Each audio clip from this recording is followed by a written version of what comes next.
teman-teman kalian atau malah orang yang gak kenal sama kalian sekalipun mencibir, ngomongin, ngejelekin impian kalian, harusnya jangan bersedih dan berkecil hati.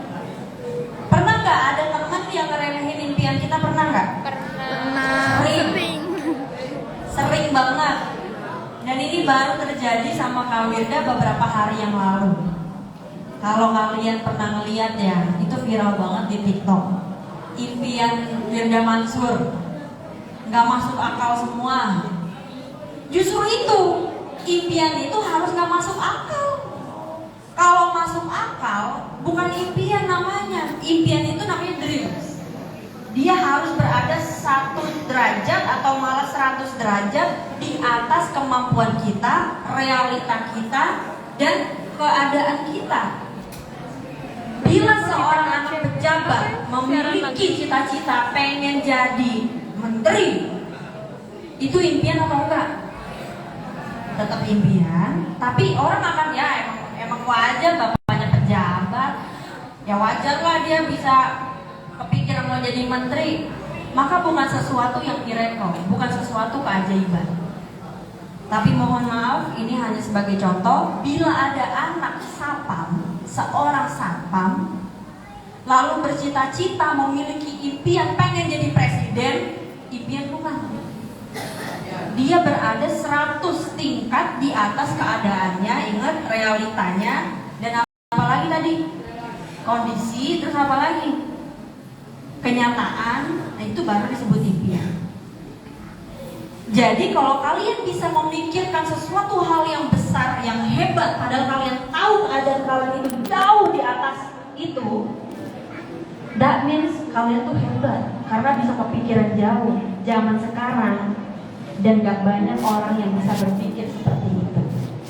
Contohnya apa? Ini mungkin tidak terjadi sama kalian, tapi terjadi sama orang yang lebih tua dari kalian. Ibu-ibu misalnya, pengen nih niat mau beli mobil, maka biasanya orang tersebut akan mengukur mobil yang pengen dibeli berdasarkan keadaan uang saat ini.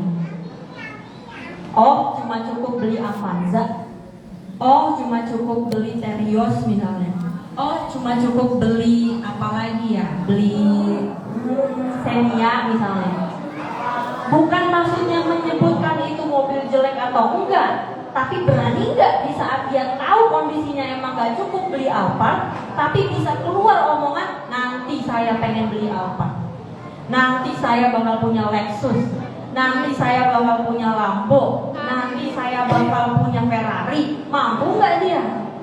Realitanya kebanyakan orang hanya melihat keadaannya, kondisinya, baru menyesuaikan diri dengan impian.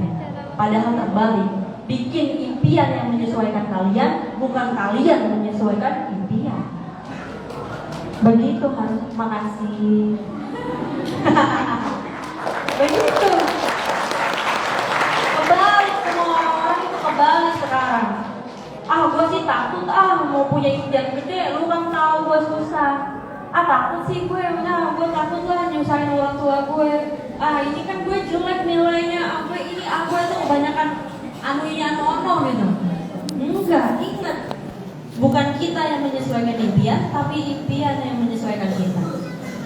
Nanti dia akan tunduk kepada kita dan dia akan membukakan jalan untuk kita supaya kita bisa nyampe ke sana. Makanya kalau dia mau 1000 kali dibilang, impian lu nggak masuk akal, halu lu, apa segala macam, masa bodoh, karena urusan impian itu urusan kepercayaan kita dengan dia, bukan kita dengan orang lain. Dan listen to me ya, nggak ada orang yang benar-benar peduli sama kita, sepeduli itu, nggak ada. Cuma kita yang peduli sama diri sendiri. Ada gitu yang tahu keadaan ngedownnya kita seperti apa?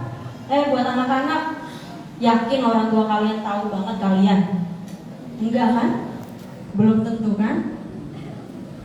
Yakin sahabat kalian tahu banget kalian? Belum tentu. Kadang ada hal-hal tertentu yang kita gak sampaikan kepada orang lain, hanya kita yang merasakan. Maka jangan cari support system ke sana kemari. Dan the biggest support system adalah diri kalian sendiri. Yang bisa nyemangatin diri kita siapa? Kita, bukan orang lain.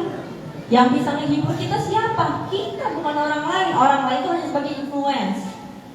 Tapi the decision maker-nya, ya, yang membuat decision, membuat keputusan, kita bahagia atau sedih, kita marah atau enggak, ya, kita bangkit atau terpuruk, itu kita, bukan orang lain. Mau di sini gue ngomong 2 jam sekalipun, kalau kita dalam hati tetap nggak mau support diri sendiri, nggak mau semangat, nggak mau berdiri di kaki sendiri, itu nggak akan berpengaruh apa-apa. Jadi itu penting banget. Yang terjadi juga saat ini keadaannya adalah kita malah menjadi musuh bagi diri sendiri, bukan teman. Apalagi jauh-jauh ngomongin support system, jauh.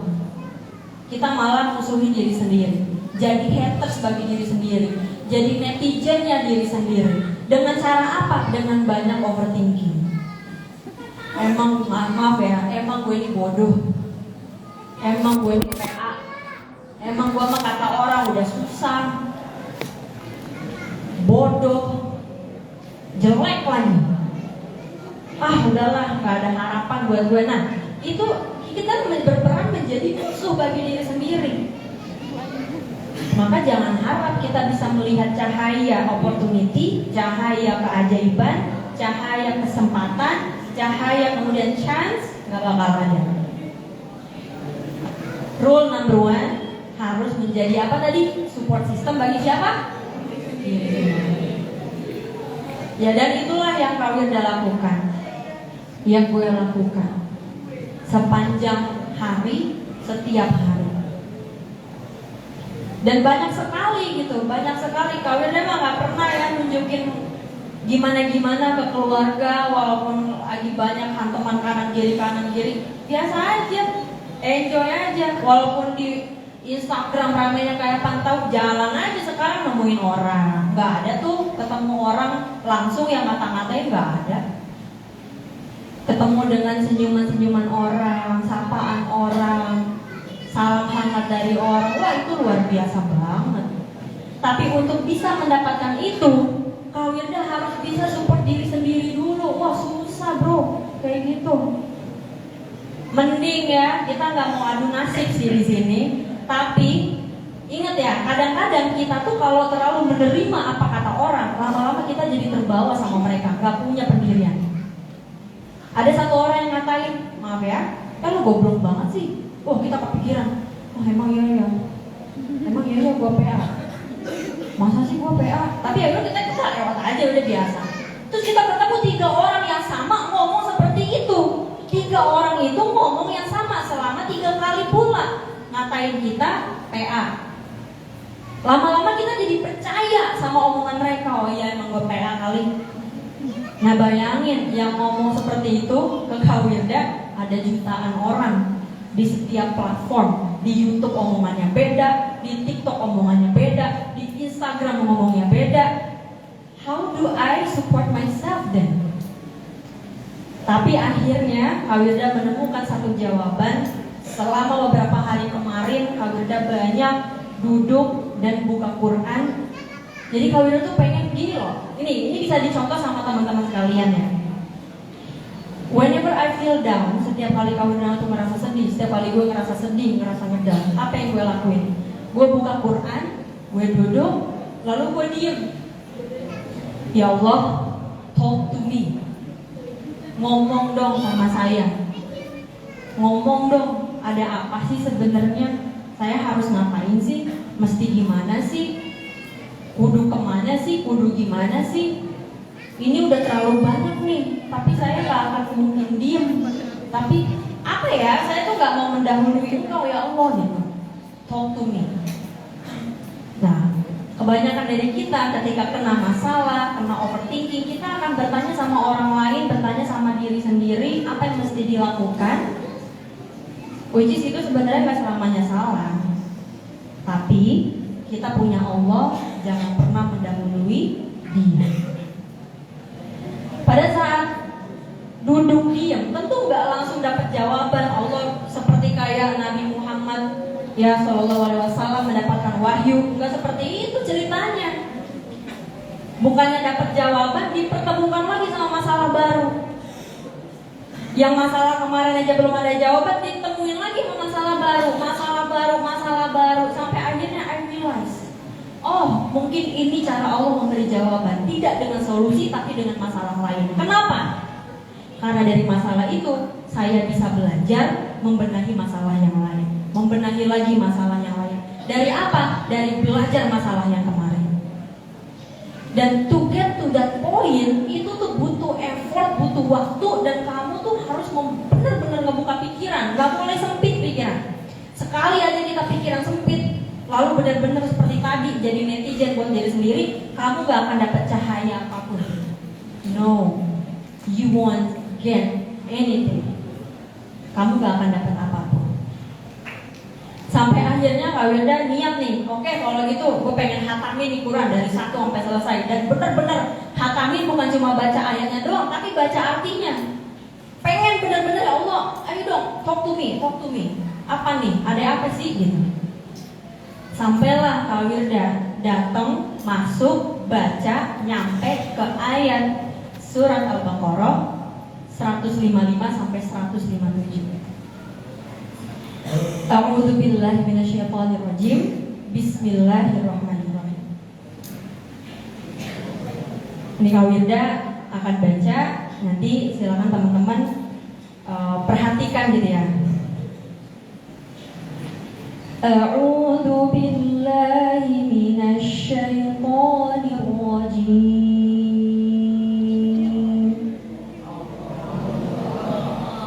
Bismillahirrahmanirrahim.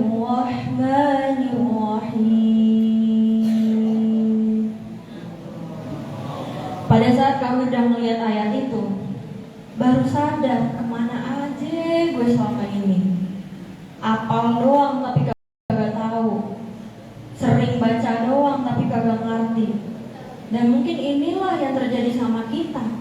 Kesana sini mencari jawaban, ternyata jawaban itu ada di dalam Quran. Emang kitanya yang dagang, kagak pernah mau ngikutin, kagak pernah mau pelajarin, kagak pernah mau buka. Baca surat, cuma baca ayatnya doang, kagak baca artinya. Udah tahu gak bisa bahasa Arab, mana paham. Ya akhirnya Kak Wilda di situ benar-benar duk gitu. Wah, pas denger, pas ngeliat ayat minal khauf wal ju' wa naqsim minal amwali wal anfusi wat thamarat wa basyiris sabirin. Wah, wal ju' wa naqsim. Iya juga. Ini ngangguk-ngangguk, pada tahu kan nih ngangguk-ngangguk. Wal ju'i wa naqsim minal amwali wal anfusi wat thamarat. Di ayat itu Allah bilang, hambaku, manusia, Wilda. Kan ini kita mau visualisasikan seakan-akan ya Allah bicaralah kepada saya. Talk to me. Aku akan menguji kamu dengan ketakutan, kelaparan, harta, buah-buahan, dan itu pasti. No wonder kenapa selama ini kita suka overthinking, suka insecure, karena memang itu termasuk dari ujian yang akan Allah berikan. Rasa takut. Tapi kemudian di ayat setelahnya Allah bilang lagi, tapi jangan khawatir, sampaikanlah kabar gembira kepada orang-orang yang sabar.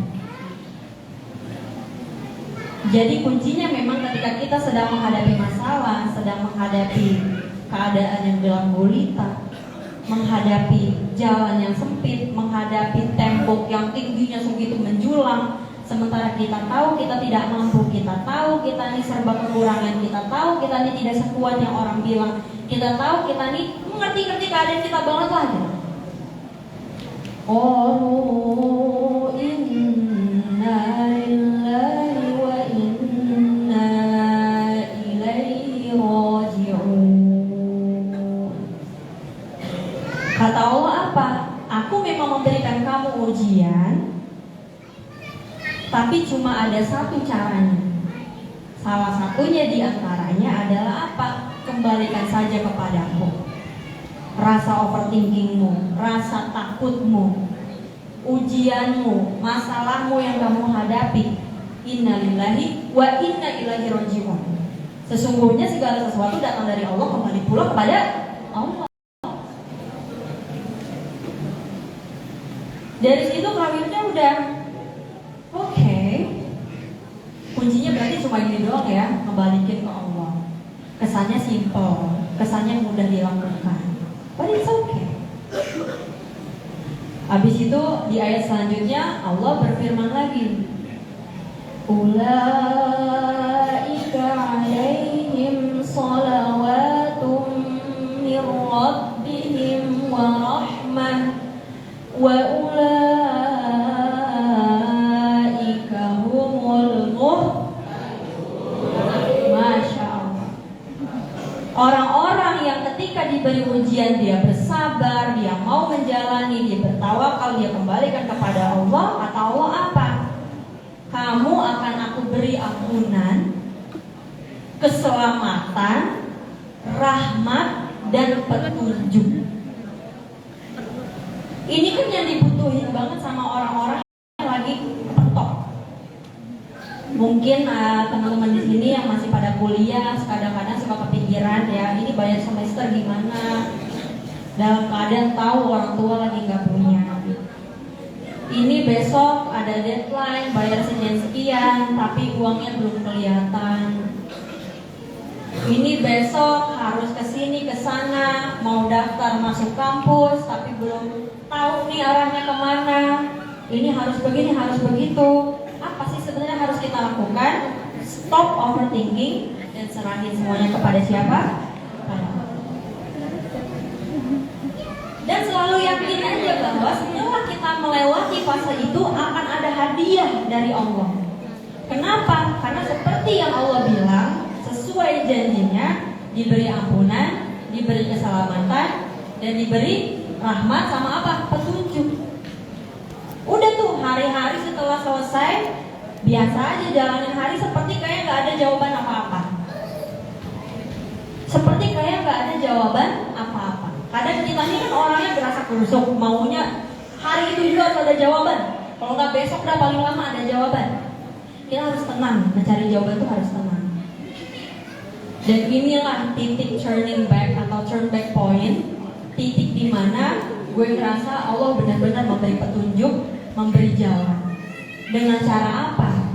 Baru sekitar 5 bulan yang lalu, episode ini tuh episode cerita mungkin setahun yang lalu, bukan baru-baru banget, setahun yang lalu. Tapi dikasih sama Allah, dikabulin sama Allah itu baru 5 bulan yang lalu. Kawirda, ya, gue dipertemukan sama sebuah opportunity, sebuah kesempatan yang benar-benar dimulai tanpa modal sama sekali, demi Allah tanpa modal sama sekali. Tanpa modal sama sekali, modal yakin, modal mau belajar, modal mau benar-benar ngoprek, mau nyari tahu, mau benar-benar mendalami, mau benar-benar ya belajar gitu loh. Gimana sih cara menjalankannya, kayak apa sih teknisnya, harus belajar apa sih. Dan ternyata dari titik itulah menjadi sesuatu yang sangat luar biasa. Ketika gue menghadapi fase kegelapan seperti itu tuh benar-benar gak ada jalan. Maybe gue gak akan cerita masalahnya apa ya pada teman-teman, tapi benar-benar gak ada jalan. Modal yakin, modal percaya, modal ya Allah, udah dah ngomong dah sini, ayo dah ngomong. Saya pengen nih ngadep, saya pengen minta arahan. Kayak apa sih, harus ngapain sih? Dijawab 5 bulan yang lalu, dalam satu malam 172 miliar rupiah. Tanpa modal. Awalnya. Tapi satu malam sama Allah langsung dikasih segitu. Wah, dalam bentuk apa? Bentuk saham. 172 miliar. Atau kalau di dalam kursnya itu sekitar 10 juta dolar. 10 juta US dollar. Itulah yang kau udah dapatkan dalam satu malam 5 bulan yang lalu. Hasil dari apa? Ya benar-benar berserah diri aja sama Allah. Udah begitu aja. Miliarder nih bos, senggol dong. Ya, makanya gitu loh. Buat apa sih kita terlalu banyak overthinking? Udahlah, ntar percaya aja Allah akan kasih jawaban di depan. Lu jangan ngerasa berusuk, lu jangan banyak nuntut. Udah, lu berserah aja dulu. Dulu kalau udah termasuk doa-doa, gue termasuk doa-doa gitu, termasuk doa-doa. Aduh gimana nih, harus ada jawabannya besok juga nih, harus ada jawabannya sekarang nih. Udahlah, tutup semua akses, bener-bener ngunci diri. Istilah ngunci diri itu bukan berarti nggak bersosialisasi, nggak, tapi maksudnya konsen gitu loh, konsen. Udah ngaji aja, ngaji. Apa kayak orang mau ngomong kayak apa, udah ngaji aja lo. Itu tuh yang dilakuin udah. Alhamdulillah dari situ kebentuklah growth bisnis yang baru, opportunity yang baru akhirnya belajar, oh maybe inilah yang Allah pengen tunjukkan kepada aku, kepada gue. Ya udah gitu aja, percaya. Dan alhamdulillah sampai sekarang masih keep going, masih berlanjut, dan malah kalau Wirda ini gue jadi paham sesuatu yang sebelumnya gue pikir gue gak akan pernah tahu ini tuh apa. Jadi mengetahui seluk beluknya tuh kayak apa, yang padahal sebelumnya hanya mungkin cewek biasa, gak ngerti apa sih itu blockchain, gak ngerti apa sih itu coding-codingan, gak ngerti apa sih itu remix, gak ngerti apa sih ini apa sih, gak banyak yang gak ngerti. Tapi sama Allah dikasih petunjuk baru, dikasih jalan baru, dikasih ilmu baru, dikasih paham baru, jadilah sebuah opportunity. Mungkin buat teman-teman yang saat ini ada di titik di mana gue setahun yang lalu, you will find your way. You just have to settle yourself, you just have to believe in yourself, and you just have to put a trust and faith in Allah Subhanahu wa Ta'ala. Karena jarak kita sama Allah itu hanya sejauh sujud dan selapang tangan ketika kita memanjatkan doa. Apa yang menghalangi kita dari berbicara sama Allah? Gak ada. Kitanya sebentar marah. Gue pengen curhat sih sama Allah, tapi ntar kan nunggu asar deh. Gue pengen doa sih, tapi ntar kan nunggu tahajud kali ya, biar aku dikit. Which is okay, find a good time to talk, it's fine. Tapi jangan menjadikan itu excuse dari kita, penghalang dari kita untuk tidak berbicara kepada Dia. Jadi keep in mind gitu ya, bahwa segala sesuatu yang terjadi di sekeliling kita itu gak ada yang worth to worry about, gak ada yang berharga, gak ada yang bernilai untuk dikhawatirkan. Yang membuat itu terlihat serem hanya pikiran kita. Yang membuat itu terlihat tidak bisa diselesaikan hanya pikiran kita. Yang membuat itu kesannya seperti akhir dari karir kita, akhir dari perjalanan kita, itu hanya diri kita.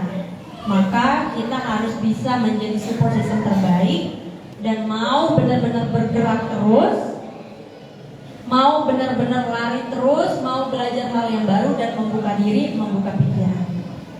Karena pada akhirnya, kenapa Allah memberikan ujian itu kepada kita, memberikan masalah kepada kita? Tadi udah dibacain surat Al-Mulk di ayat kedua. Kita baca dari surat Tabarok ya, dari ayat pertama. Bismillahirrahmanirrahim. Tabarakalladzi biyadihil mulku wa huwa ala kulli syai'in qadir.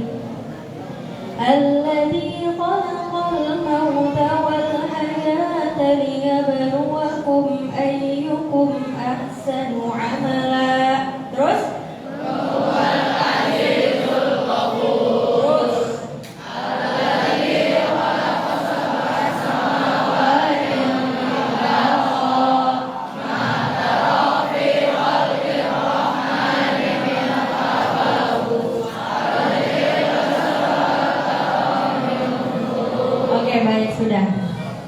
alladzi khalaqal mauta wal hayata liyabluwakum ayyukum ahsanu amala.